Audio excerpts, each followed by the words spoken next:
সাথে বন্ধুরা অমৃত কথা বাংলা চ্যানেলের নতুন পর্বে আপনাদের সকলকে স্বাগত জানাচ্ছি। রাধা অষ্টমী নিয়ে চলে এসেছি আজকের স্পেশাল পর্ব, তাই সবার প্রথমে জেনে নেব আজকের পর্বে কি কি রয়েছে।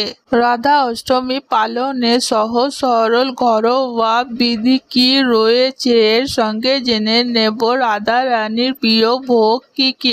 আর সবথেকে গুরুত্বপূর্ণ বিষয়, এই রাধা অষ্টমী ব্রত পালনের সঠিক নিয়ম বিধি এবং আমরা কেন পালন করব রাধা অষ্টমী। রাধা অষ্টমী কতটা গুরুত্বপূর্ণ রয়েছে আমাদের মানব জীবনে, তাহলে এই সকল প্রশ্নের উত্তর নিয়ে আজ চলে এসেছি স্পেশাল পর্ব রাধা অষ্টমী। তাই সবার প্রথমে যারা আমার চ্যানেলটিকে দেখছেন তারা অবশ্যই অমৃত কথা বাংলা চ্যানেলটিকে সাবস্ক্রাইব করে লাইক কমেন্ট শেয়ার করতে ভুলবেন না। আর অবশ্যই কমেন্ট বক্সে রাধে রাধে কথাটি লিখতে ভুলবেন না এবং ধার্মিক হয়ে নোটিফিকেশন ঘন্টাটি বাজিয়ে দেবেন। তাহলে আর দেরি না করে আজকের পর্বটি শুরু করা যাক।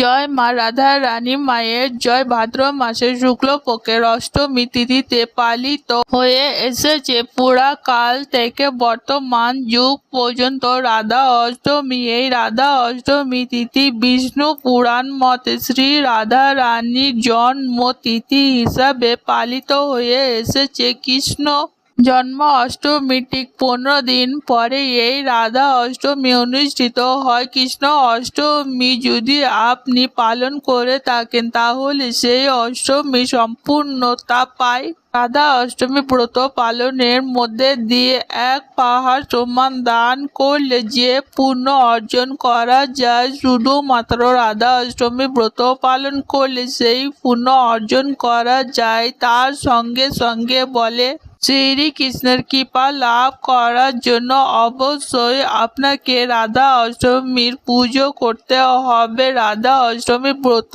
করার আগে জানবো রাধা অষ্টমী কি শ্রী রাধিকার জন্মবার্ষিকী হিসাবে প্রতি বছর পালিত হয়ে এসেছে। সেই পুরাকাল থেকে বর্তমান আদি স্কন্দ পুরাণেও এর উল্লেখ আমরা পেয়েছি। রাধা রানীর জন্ম হলো ভাদ্র মাসের শুক্লপক্ষের অষ্টমী তিথিতে, যা সাধারণত আগস্ট এবং সেপ্টেম্বরের মধ্যেই পড়ে। এবার জেনে নেব রাধা অষ্টমীর পুজোর উপকরণ। দীপ, ধূপ, দই, মধু, গঙ্গা জল, তুলসী পাতা, ফুল, অবশ্যই পদ্ম ফুল লাগবে, কুমকুম, চন্দন, হরিতকি, পঞ্চশস্য, পঞ্চগাব্য। এর সঙ্গে রাখবেন কলস পতর এবং এর সঙ্গে একটি শীষ ডাব। রাধা ও কৃষ্ণের জন্য নতুন বস্ত্র, আতপ চাল, মিষ্টি, মিছরি এবং আপনার সাধ্য মতো আপনি নৈবেদ্য সাজাবেন। অবশ্যই রাধা এবং কৃষ্ণের পাশাপাশি রেখে পুজো প্রদান করবেন। এবার জেনে নেব ঘরোয়া পদ্ধতিতে রাধা অষ্টমীর পুজো কি কি বিধি রয়েছে। রাধা অষ্টমীর দিন সকালবেলায় স্নান করে শুচি সিদ্ধ বস্ত্র পরিধান করবেন। তারপর আপনি শ্রীকৃষ্ণ এবং রাধা রানী যদি মূর্তি পুজো করেন তাহলে যুগল মূর্তিকে পঞ্চামৃত দিয়ে স্নান করাবেন এবং যুগল মূর্তিতে পুজো প্রদান করবেন, কারণ রাধিকা এবং শ্রীকৃষ্ণকে আলাদা আলাদা ভাবে পুজো করা সম্ভব নয়। শ্রীকৃষ্ণের এবং রাধিকার যুগল মূর্তিতেই রাধা অষ্টমীর পুজো করতে হবে। এরপর রাধা এবং কৃষ্ণ সুসজ্জিত করবেন এবং নিজের সাধ্য মতো নৈবেদ্য প্রদান করবেন এবং দীপ ধূপ সহযোগে খুব সুন্দরভাবে পুজো প্রদান করবেন। পুজো প্রদান করে নেবার পর অবশ্যই আরতি করবেন এবং আরতি হয়ে যাবার পর অবশ্যই শ্রী রাধিকার ব্রত কথা পাঠ করবেন, কারণ ব্রত কথা ছাড়া রাধা অষ্টমীর ব্রত একেবারে অসম্পূর্ণ। এরপরে অবশ্যই রাধা এবং কৃষ্ণের সংকীর্তন করবেন। রাধা অষ্টমীর দিনে যেই নৈবেদ্য সাজাবেন ঠাকুরকে প্রদান করার জন্য, রাধা এবং কৃষ্ণের একই থালা কিন্তু নৈবেদ্য সাজিয়ে প্রদান করবেন।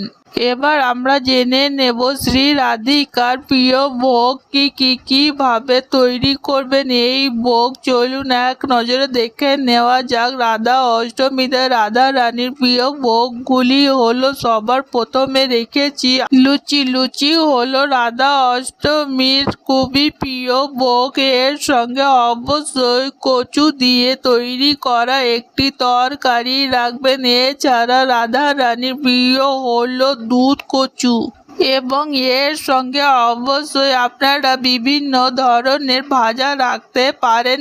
আর ছোলা ভাজা রাখবেন, আর সাথে রাখবেন বাদাম ভাজা এবং এর সাথে রাখবেন নিমকি। এছাড়াও রাধা রানীর অতি প্রিয় একটি খাবার হলো ফুলুরি। এই বেসনের ফুলুরি তিনি অত্যন্ত ভালোবাসেন এবং বেদের নাচ, যেটি ছাড়া রাধা রানীর এই রাধা অষ্টমী একেবারেই অসম্পূর্ণ। এই সকল ভোগ আপনারা রাধা এবং কৃষ্ণের যুগল মূর্তিতে প্রদান করবেন। আজকের পর্ব এখানে সমাপ্ত হল। অমৃত কথা বাংলা চ্যানেলের সঙ্গে থাকার জন্য আপনাদের অনেক অনেক ধন্যবাদ। রাধে রাধে।